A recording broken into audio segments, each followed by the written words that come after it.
Hi guys, welcome to cricket with Venkatesh. సబ్ కుచ్ ఉల్టా పుల్టా అనిపించింది. కాన్పూర్ టెస్ట్ సెకండ్ డే రోజున న్యూజిలాండ్ టీం వండర్ఫుల్గా బౌన్స్ బ్యాక్ అయింది. ఫస్ట్ డే ఇండియా చాలా స్ట్రాంగ్ పొజిషన్లో ఉందనుకున్నాం, కానీ New Zealand had other ideas. First డేకి పూర్తిగా భిన్నంగా సెకండ్ డే టోటల్గా వాళ్ళు డామినేట్ చేశారు. మామూలుగా టెస్ట్ మ్యాచ్ అంటే మనం సెషన్ బై సెషన్ చూస్తాం కదా, కానీ ఆల్ 3 సెషన్స్ బిలాంగ్ టు న్యూజిలాండ్ ఆన్ on 2. So super comeback, super strike back by the న్యూజిలాండర్స్. అదే ఆ టీం క్వాలిటీ. ఆ టీం చూడడానికి ఆన్ పేపర్ చాలా ఆర్డినరీగా అనిపిస్తుంది, కానీ the always punch above their weight. అదే ఇక్కడ మనకి కనిపించింది. ఇండియా చాలా స్ట్రాంగ్ పొజిషన్తో స్టార్ట్ చేశారు. 400 చేస్తుంది అనుకున్నాం మనం టీం. 5 సెషన్స్ అంటే ఈరోజు సెకండ్ డే రోజు టీ వరకు ఆడతారు అని ఎక్స్పెక్ట్ చేశాము, కానీ లంచ్ తర్వాత కొద్దిసేపటికి ఇన్నింగ్స్ కంప్లీట్ అయిపోయింది. లాస్ట్ ఓవర్ నైట్ స్కోర్కి జస్ట్ 87 రన్స్ మాత్రం యాడ్ చేసి రిమైనింగ్ 6 వికెట్స్ సమర్పించుకున్నారు మన బ్యాట్స్మెన్. సో పూర్తిగా ఇండియా ఫెయిల్ అయింది బ్యాటింగ్లో particularly. And we should not forget the wonderful spell of bowling by that veteran Tim Southee bowling was an absolute master class. అంటే ఇలాంటి slow wicket పైన, pace బౌలర్కి ఎలాంటి హెల్ప్ లేని వికెట్ పైన ఎలా బౌలింగ్ వేయాలి, ఎలా వికెట్ తీయాలనేది ఒక లెసన్ అతను అందరికీ చూపించాడు. నిజంగా ఆ స్పెల్ 11 ఓవర్స్ కంటిన్యూస్గా వేశాడు. 11 ఓవర్స్ అతని స్టామినాను కూడా మెచ్చుకోవాలి. ఆ 11 ఓవర్స్లో 4 వికెట్స్ తీశాడు. సో ఓవరాల్గా అతని 5 వికెట్ హాల్. దాంతో ఏంటంటే ఇండియా చాలా స్ట్రాంగ్ పొజిషన్లో, they were in a position to dictate terms on day 1, కానీ ఇప్పుడు డిఫెన్స్లో పడింది ఇండియా. సో 400 అనుకున్నది కేవలం 350 కూడా చేయకుండా 345 దగ్గర ఇండియా ఇన్నింగ్స్ ముగిసిపోయింది. సో రిమైనింగ్ 6 వికెట్స్, పెద్దగా రన్స్ యాడ్ చేయలేదు. బ్యాటింగ్లో చాలా డెప్త్ ఉందని అనుకున్నాం మనం, కానీ ముఖ్యంగా వృద్ధిమాన్ సహా అక్షర్ పటేల్ లాంటి వాళ్ళు డిసప్పాయింట్ చేశారు. Ashwin batted very well for his 38, proper batsmen లాగా ఆడాడు. అండ్ మార్నింగ్ సెషన్లో highlight of course Shreyas Iyer getting to his 100 on debut. ఏ మాత్రం తణుక్కుండా వెనకుండా, నర్వస్ 90s కాదు, నర్వస్ 80s కాదు, నర్వస్ 70s కాదు, బౌండరీల మీద బౌండరీ కొట్టి చాలా ఆడుతూ పాడుతున్నట్టుగా తన 100 చేరుకున్నాడు. వాజ్ డీలింగ్ ఇన్ బౌండరీల భాషలో మాట్లాడుతూ సెంచరీకి చాలా అలవోకగా సెంచరీ కంప్లీట్ చేసుకున్నాడు. 16th Indian to get century on debut.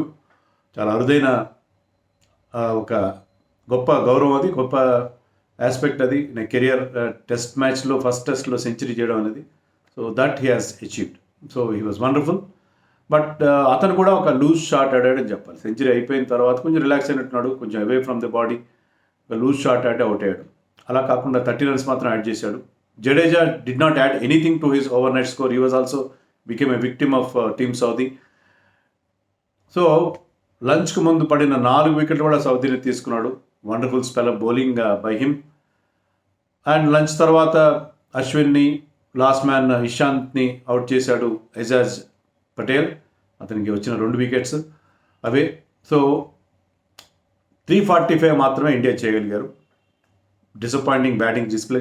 India కనుక 5 సెషన్స్ బ్యాటింగ్ చేస్తుంటే పరిస్థితి డిఫరెంట్గా ఉంటుంది. 5 సెషన్స్ ఇన్ సెన్స్ టీ వరకు బ్యాటింగ్ చేస్తుంటే ఫర్ 2 రీజన్స్. ఒకటి ఏంటంటే 400+ రన్స్ బోర్డు మీద పెడితే ఆ స్కోర్ బోర్డ్ ప్రెషర్ అనేది పిచ్ ఎలా ఉన్నా సరే ఖచ్చితంగా న్యూజిలాండ్ మీద ఒత్తిడి పెట్టేది. దానివల్ల వాళ్ళు వికెట్ సమర్పించుకున్నారు. రెండోది ఏంటంటే టీ తర్వాత పిచ్ స్టార్టెడ్ మిస్బిహేవింగ్ మోర్. కొన్ని బాల్స్ సడన్గా టేక్ ఆఫ్ అవ్వడం, కొన్ని బాల్స్ లో అవ్వడం టీ తర్వాత ఎక్కువ కనిపించింది. సో ఎంత ఎక్కువసేపు బ్యాటింగ్ చేస్తే మీకు అంత ఎక్కువగా పిచ్ నుంచి మీరు హెల్ప్ పొందే అవకాశం ఉంటుంది. సో మొమెంటం షిఫ్ట్ అయిపోయింది. ఎప్పుడైతే సౌదీ అద్భుతమైన స్పెల్ వేశాడో, ఇండియాని 350 లోపలే ఆల్అౌట్ చేశాడో, పూర్తిగా మొమెంటం న్యూజిలాండ్ వైపు షిఫ్ట్ అయిపోయింది. Kiwis started calling all the shots and they started dominating the show.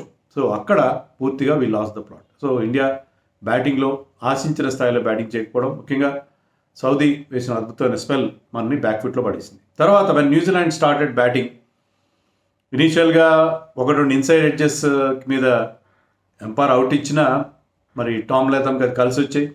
Because అది ఇన్సైడ్ ఎడ్జ్ని తేలడం వల్ల డిఆర్ఎస్ వాళ్ళకి డిఆర్ఎస్ కూడా వాళ్ళకి అనుకూలంగా వచ్చింది. వాళ్ళ డిఆర్ఎస్ రివ్యూస్ సక్సెస్ అయినాయి అన్నీ కూడా. So Tom Latham batted really well. And this man will young కేవలం 4వ టెస్ట్ మ్యాచ్ ఆడుతున్నాడు. అంతకుముందు ఎప్పుడు ఏషియాలో ఒక్క టెస్ట్ కూడా ఆడదు. ఇంగ్లాండ్లో లేకపోతే న్యూజిలాండ్లో టెస్ట్లు ఆడాడు తన మొదటి 3 టెస్టులు. కానీ ఇండియాలో ఆడుతూ ఇండియన్ స్పిన్నర్స్ని ఎదుర్కొంటూ ఈ పిచ్ పైన ఒక అద్భుతమైన బ్యాటింగ్. అతని పాజిటివ్ ఇంటెంట్, చాలా పాజిటివ్గా స్పిన్నర్స్ మీద కౌంటర్ అటాక్ చేశాడు. అతని ఫుట్ వర్క్ బాగుంది. Was going to the pitch of the ball and he batted beautifully. చాలా పాజిటివ్గా, చాలా అటాకింగ్ గేమ్ ఆడడం అనేది అతను చూసాం. టామ్ లేథమ్ మన పుజారా లాగా ఒక ఎండ్ని కాపాడుకుంటూ ఎప్పటిలాగే తన రోల్ అతను ఫుల్ఫిల్ చేశాడు. ఈ was looking more shaky compare to William. William batted absolutely brilliant. So brilliant bowling by Saudi and brilliant batting by this new man young that save the day for New Zealand. So New Zealand is very much in the game డెఫినెట్గా. మరి మన spinners fail అయ్యారా? Spinners bowled well. Pitch స్లోగా ఉంది, స్లోగా turn అవుతుంది. పెద్దగా turn కూడా అవ్వట్లేదు. యాక్చువల్గా సెకండ్ డే కూడా టర్న్ అవ్వట్లేదు. కొన్నిసార్లు అప్ అండ్ డౌన్, అంటే కొన్ని బాల్స్ లో అవ్వడం, కొన్ని బాల్స్ క్లిక్ అవ్వడం అట్లా అవుతుంది తప్ప పెద్దగా టర్న్ కూడా లభించలేదు. ఉమేష్ యాదవ్కి ఆ స్వింగ్ లభించలేదు, రియర్ స్వింగ్ అస్సలు లభించలేదు. ఇక మనకి ముగ్గురు టాప్ క్లాస్ బౌలర్స్ కదా. మొన్ననే అక్షర్ కూడా ఇంగ్లాండ్తో జరిగిన లాస్ట్ హోమ్ సిరీస్లో 3 టెస్టుల్లో 27 వికెట్లు తీశాడు. కానీ ఎవ్వరు కూడా వికెట్స్ తీయలేని పరిస్థితి. ఊస్ అండ్ ఆస్ ఉన్నాయి. అన్నం తప్ప వికెట్లు అయితే రాలేదు. బట్ బౌలర్స్ బ్యాడ్గా బౌలింగ్ చేశారన్న Ashwin was very good. Even Jadeja, Axar, everybody bowled disciplined bowling. కానీ వికెట్లు మాత్రం రాని పరిస్థితి. ఎందుకంటే దే బ్యాటెడ్ వెరీ వెల్. చాలా రిజల్యూట్ బ్యాటింగ్ వాళ్ళని చూసాం. బట్ ఇదే కంటిన్యూ అవుతుందా? ఇండియా వెనకబడిందా? ఇంకా 216 రన్స్ ఎంతో మన వాళ్ళు లీడ్ ఉంది. ఓకే, లీడ్ కూడా దాటుకుంటారు. వాళ్ళకి కొంత లీడ్ కూడా వస్తుంది. ఒక 50 రన్స్ లీడ్ వచ్చింది అనుకున్నా కూడా that is not enough because they have to bat last on this wicket. So మనం ఇండియాకి పని అయిపోయింది, ఇండియా డిఫెన్స్లో పడింది పూర్తిగా అనుకోవాల్సిన అవసరం లేదు. థర్డ్ డే రోజున డెఫినెట్గా సిచ్యుయేషన్ డిఫరెంట్గా ఉంటుంది. పర్టికులర్లీ మార్నింగ్ సెషన్లో మనం చూసాం, అక్కడ ఫాగీగా ఉంది, విజిబిలిటీ కూడా తక్కువ ఉంది. పొల్యూషన్ వల్ల కాన్పూర్ ఇది ఇండస్ట్రియల్ సిటీ అండ్ వింటర్ కాబట్టి మార్నింగ్ సెషన్లో బాల్ ఓల్డ్ బాల్ అయినా సరే it will start some swing will be there. So morning సెషన్లో ఎర్లీగా వికెట్స్ తీయాలి. విలియమ్సన్ కూడా తొందరగా అవుట్ చేస్తే New Zealand will be in panic. So ఇప్పటికే ఏమీ అయిపోలేదు. India can still come back in to the game if they bowl well in on day three రోజున ఖచ్చితంగా పిచ్ కూడా టర్న్ అవ్వడం, ఎక్కువ టర్న్ అవుతుంది. అట్లీస్ట్ లంచ్ తర్వాతైనా స్పిన్నర్స్కి ఎక్కువ కాస్త ఎండ కాసిన తర్వాత మరింత బ్రేక్ అవుతుంది పిచ్. సో ఇప్పుడు అంతా ఏం మించిపోలేదు. ఇప్పటికీ కూడా ఈ test match very much in control. మనం 2 టీమ్స్ ఈక్వల్. ఇప్పుడు ఏదైనా ఇంట్రెస్టింగ్ స్టేజ్లో ఉన్నది. ఇప్పుడు ఈ స్టేజ్ నుంచి ఇది ఎటైనా టర్న్ కావచ్చు. కానీ ఇండియాకి ఇప్పటికీ ఆశలు ఏమి వదులుకోవాల్సిన అవసరం లేదు.